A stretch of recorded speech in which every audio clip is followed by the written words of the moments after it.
Здравейте!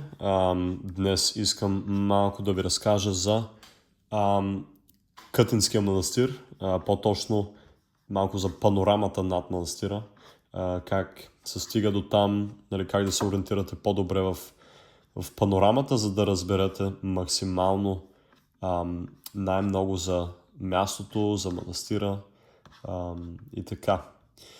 Добре, значи почваме.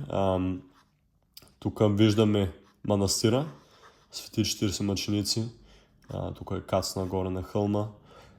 Тук има хубаво езеро. Някъде отзад са, тук бяха кътинските пирамиди. Но ние виждаме сега тук, примерно 3D модел. Подскача и ни може да влезем и да видим по-подробен модел на църквата. Ето тук съм снимал с дрона и се вижда така много прецизен модел на църквата. Покрива тук. Общо взето е доста подходящо за визуализация. Също и за реставрация, бих казал.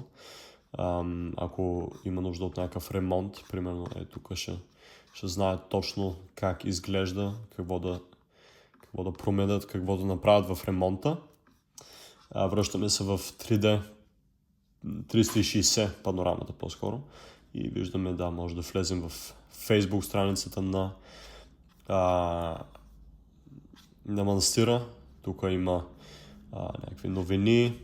Манастир Свети 40 мъченици изказва благодарност, така. Връщаме се.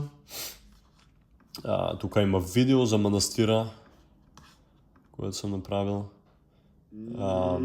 Може да си го гледате. Така. И всъщност, ако се чудите как да стигнете до манастира, съм ви направил една 360 градусова панорама. Тук пише как да стигна до манастира и сме тук изведнъж.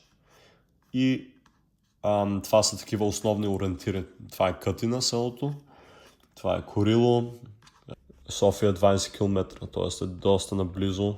И тук има едни червени стрели. Тук се едно идваш от София и стрелите показват точно как да стигнеш до манастира. Ето тук за манастира пише. Може и тук. От тук малко по-дълъг маршрут, но пътя мисля, че беше малко по-добър. Така, нагоре. И тук е ясно вече, няма как да объркаш. Това е общо взето за Кътинския манастир. Благодаря.